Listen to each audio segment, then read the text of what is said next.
Hi everyone, this is a tutorial to show you how to work jogless stripes in the round. So here I've just got a little swatch to demonstrate how to avoid that jog in the round when you're working stripes.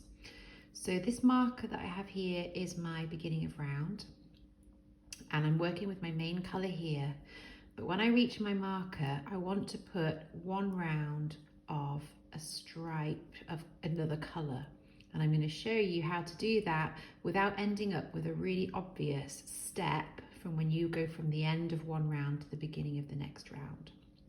So I've reached my beginning of round marker, I've slipped the marker, and here on my first stitch of my new round, I am going to start working with a contrast colour for my stripe. One thing just to note here, you will spot I'm not actually truly working in the round here. I've just used a mini swatch to show you how to do this technique. So I'm just pretending to work in the round here, but the technique is exactly the same. So I'm going to start with my contrast colour, and I'm going to work one round of my contrast colour completely as normal. So I knit the first stitch and I keep knitting all the way around until I reach back to this marker again. So I'm working all the way around back to this marker. If you have any shaping increases or decreases or anything like that, you'd continue to work those in pattern as you're instructed. Okay, so I've nearly finished working one round in my contrast colour. As you can see, I'm nearly back to my beginning of round marker. And so far, you've just knit a normal round. You haven't done anything different to normal. What actually happens at this point, which is to get rid of that jog in the round, is you slip your marker, and instead of switching either back to main colour or to another contrast colour, you actually do something different on the first stitch of the round. And what you do is you go to the stitch below the first stitch of your round and you lift it, so you pick it up with your right needle, lift it and pop it onto your needle. And you then knit one more stitch with your contrast colour, and here you knit in fact two stitches together. So you're knitting together the first stitch of your contrast colour and that main colour stitch that you've just lifted up onto your left needle. So it's like a knit two together. So you actually knit one round plus one more stitch of your contrast colour. Now, if at this point you were just wanting to do one stripe of this contrast colour and then return to main colour, you'd then knit the rest of the round in main colour. I am actually going to do another contrast colour stripe here. So I've finished with this first contrast colour. I'm going to cut my yarn, and then I'm ready to do another stripe with a different colour this time. Okay, so once again, I'm going to start with this new colour as normal. I'm just knitting one round. The difference here, of course, is that you're actually starting on the second stitch of the round because you've already worked the first stitch of the round. So I'm going to work one round with my next contrast colour.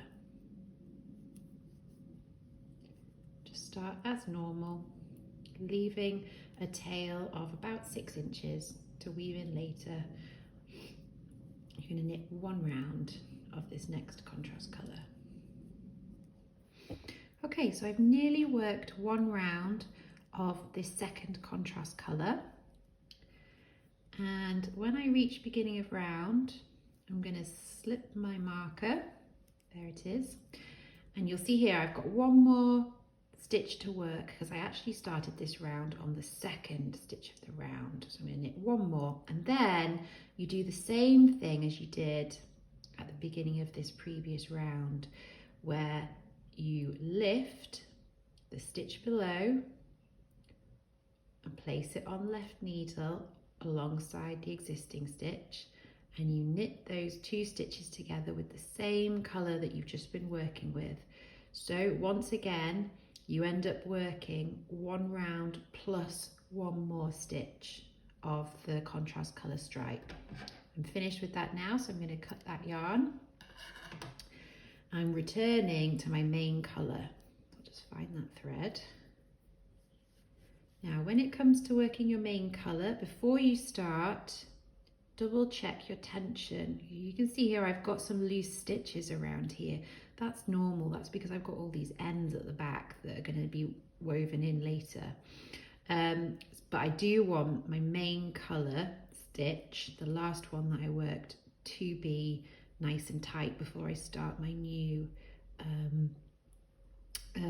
stitches up here. So I'm just going to pull on my main colour yarn, make sure that stitch is the same size as all the other stitches around it, and then I'm ready to start knitting with main colour again. And you'll notice here that I'm actually starting on the 3rd stitch of the round. So I'm going to knit 1 round with main colour.